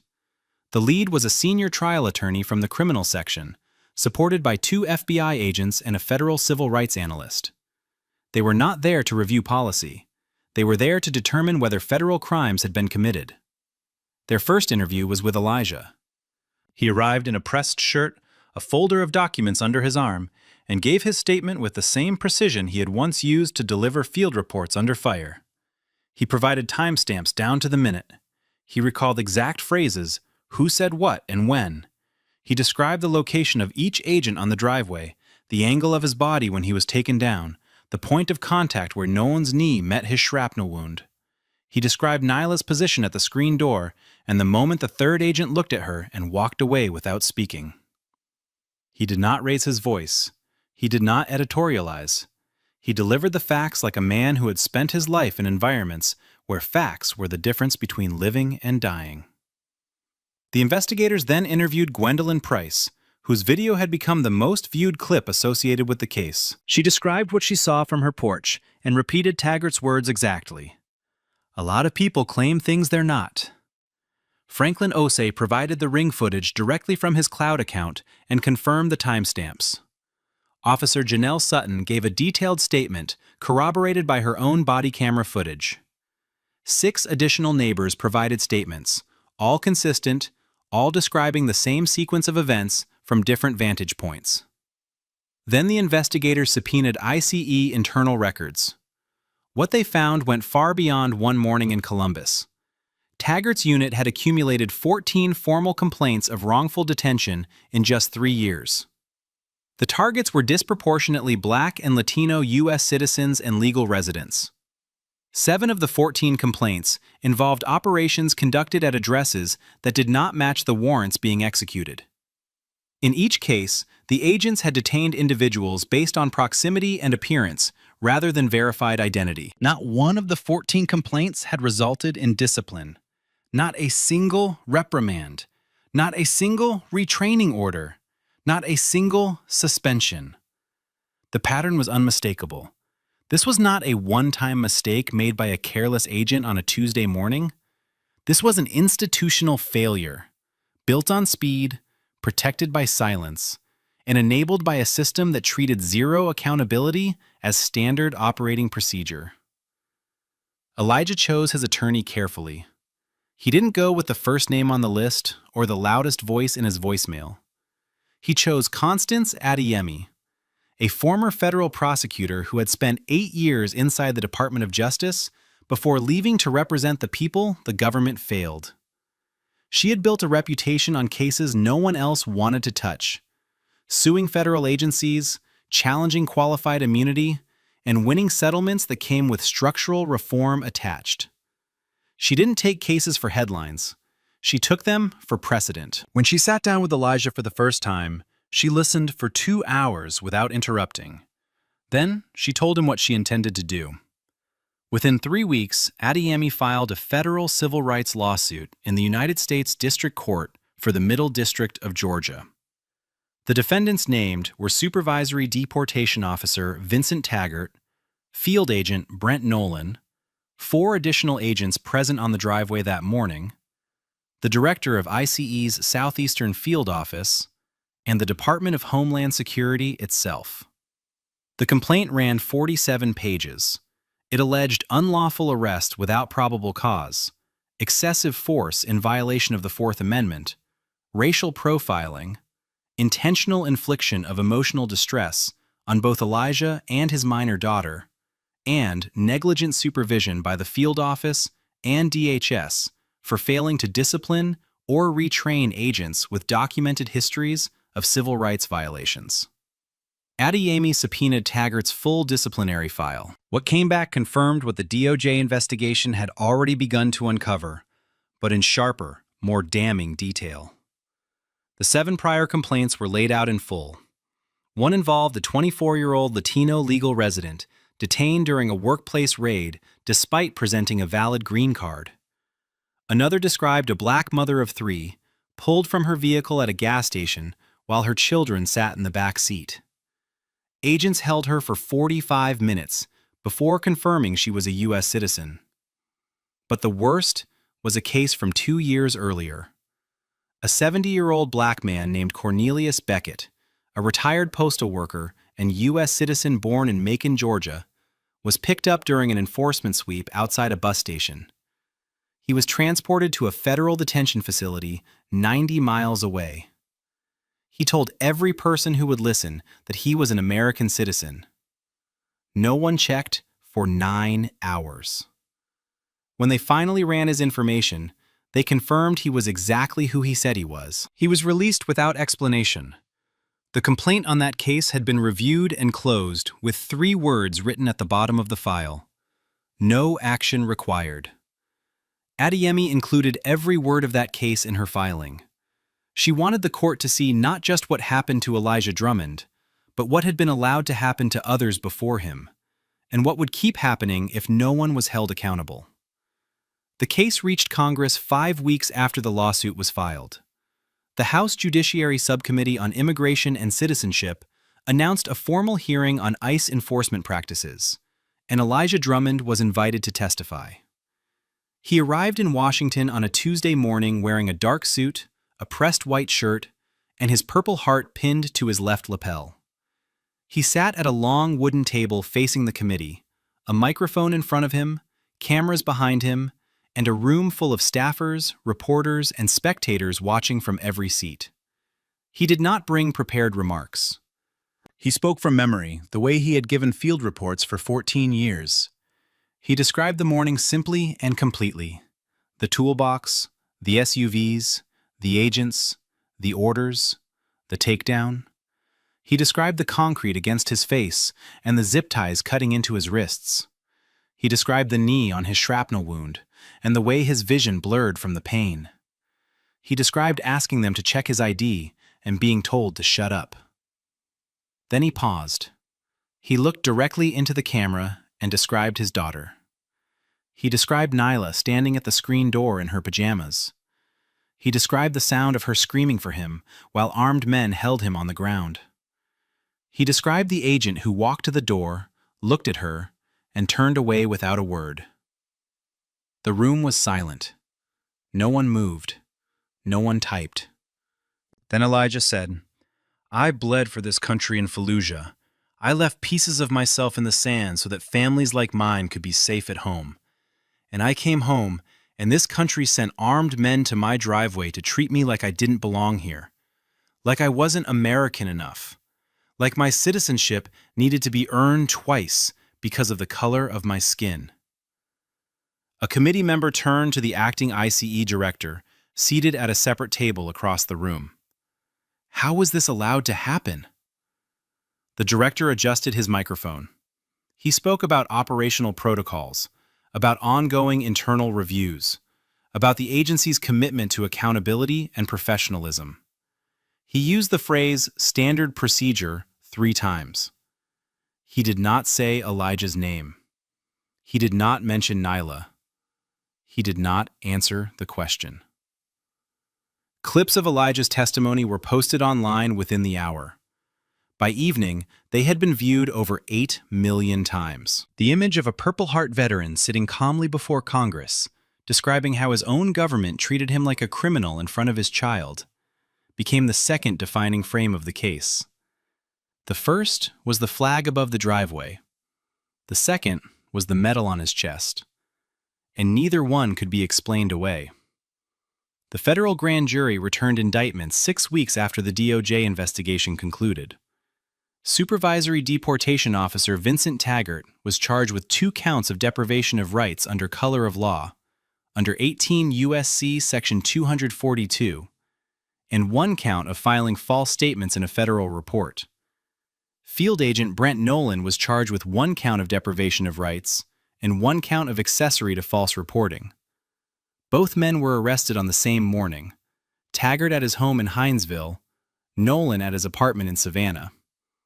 They were processed, fingerprinted, and released on bond. Neither spoke to the press. Within a week, the director of ICE's Southeastern Field Office submitted his resignation. No public statement accompanied it, no press conference, no acknowledgement of what had happened under his authority. He simply stepped down and disappeared from the agency directory, as if removing his name could separate him from the 14 complaints, the 7 wrong addresses, and the culture of zero oversight he had allowed to metastasize inside his operation. 3 additional agents from Taggart's unit were placed on indefinite, unpaid suspension, pending further review of their involvement in prior wrongful detentions. Their access credentials were revoked. Their service weapons were collected. Taggart's trial began on a Monday in the United States District Court for the Middle District of Georgia. It lasted 2 weeks. The prosecution opened with the ring footage. 23 minutes of uninterrupted video played on a screen mounted above the jury box. The jurors watched Elijah taken to the ground. They watched Nolan's knee press into his back. They watched Nyla standing behind the screen door, her mouth open, her hands flat against the mesh. They heard every word. Then the prosecution played Gwendolyn's phone video, which captured Taggart's voice clearly. "A lot of people claim things they're not." They played the radio transcript in which the dispatcher read back a description that matched nothing about Elijah, and Taggart acknowledged it. Then they entered the text message into evidence. Got the wrong one, but he was acting like he had something to hide anyway. The defense argued it was an honest mistake, a high-pressure operation, a regrettable error in the fog of field enforcement. The attorney described Taggart as a dedicated public servant with 16 years of experience who made a split-second judgment call. He asked the jury to consider the difficulty of the work, the danger of enforcement operations, and the impossibility of perfection. The prosecution responded by replaying the 11 minutes Taggart waited after being told to release Elijah. 11 minutes after a Columbus PD supervisor stood in front of him, holding the wrong warrant, and said plainly that the man on the ground was not the man they were looking for. The jury deliberated for 4 hours. They returned guilty on all counts. Taggart was sentenced to 30 months in federal prison. The judge noted the flagrant disregard for a citizen's constitutional rights, the physical harm inflicted on a decorated combat veteran, and the emotional trauma caused to a minor child who watched her father brutalized from inside her own home. Nolan received 14 months. The judge described him as a willing participant who chose obedience over conscience and silence over intervention. Both men were permanently barred from federal law enforcement. Their credentials were revoked. Their names were entered into the National Decertification Index. Neither would carry a badge again. The civil lawsuit settled 4 months before it was scheduled to go to trial. Constance Adeyemi had built a case so thoroughly documented and so publicly visible that the Department of Homeland Security's attorneys had no room to maneuver. The video evidence alone was devastating. Combined with the disciplinary records, the dispatcher transcripts, the text message, and the testimony of 9 witnesses, the government's legal team understood that a jury trial would not produce a more favorable outcome than what was already on the table. DHS agreed to a settlement of $4.2 million, one of the largest individual payouts in an ICE wrongful arrest case in the agency's history. The money was significant, but Adeyemi had made clear from the beginning that a check alone was not acceptable. The settlement included a binding set of structural reforms imposed on ICE's Southeastern Field Office and recommended for adoption agency-wide. Mandatory address and identity verification protocols were required before any enforcement action could be initiated. No agent could approach a target location without confirmed cross-referencing of the warrant name, physical description, and address against at least 2 independent databases. An independent review process was established for all complaints involving U.S. citizens or legal permanent residents, removing the authority of field office supervisors to close complaints without external oversight. Quarterly public reporting on wrongful detentions was mandated, including demographic data on the individuals affected. And a civilian oversight board was created for the regional field office, with the authority to review operations, access complaint files, and issue binding recommendations. Elijah sat in Adeyemi's office the day the settlement was finalized. He read every page. He signed where he needed to sign. Then he told her what he wanted to do with a portion of the money. He established a legal defense fund for U.S. citizens and lawful residents wrongfully targeted by immigration enforcement. People who didn't have cameras rolling, didn't have neighbors willing to record, didn't have a decorated military record to force the system to pay attention. The fund would connect them with attorneys, cover legal costs, and ensure their cases didn't vanish into the same administrative silence that had swallowed the 14 complaints before his. He named the fund after his late wife, the Simone Drummond Justice Fund, because she had believed, even when the world gave her every reason not to, that doing the right thing still mattered. Elijah went back to work 3 weeks after the settlement was finalized. He loaded his toolbox into the same truck, drove to the same job sites, and pulled wire through the same walls he had been pulling wire through for years. He picked Nyla up from school at 3:15 every afternoon. He coached Little League on Saturdays at Linden Park, running the same drills, standing behind the same backstop, clapping for the same kids who didn't know or care what had happened on his driveway. He didn't give interviews. He didn't write a book. He didn't go on tour. He went back to the life he had built because that life was the whole point. The only visible change was the driveway. He had it repaved 2 weeks after the settlement. Smooth concrete, no cracks, no scuff marks, no blood-stained patch where his face had been pressed into the ground. He didn't do it for himself. He did it because Nyla walked across that driveway every morning on her way to the school bus, and he didn't want her to look down and remember. Gwendolyn Price still lived across the street. She still waved to Elijah every morning when he loaded his truck. On her refrigerator, held up by a magnet from her church, was a printed screenshot of the moment her video passed 1 million views. She never posted another video in her life. She didn't need to. She had done what needed doing when it needed doing, and that was enough. Officer Janelle Sutton received a formal commendation from the Columbus Police Department for her intervention that morning. Her sergeant wrote in the citation that her actions represented the highest standards of professional conduct and community trust.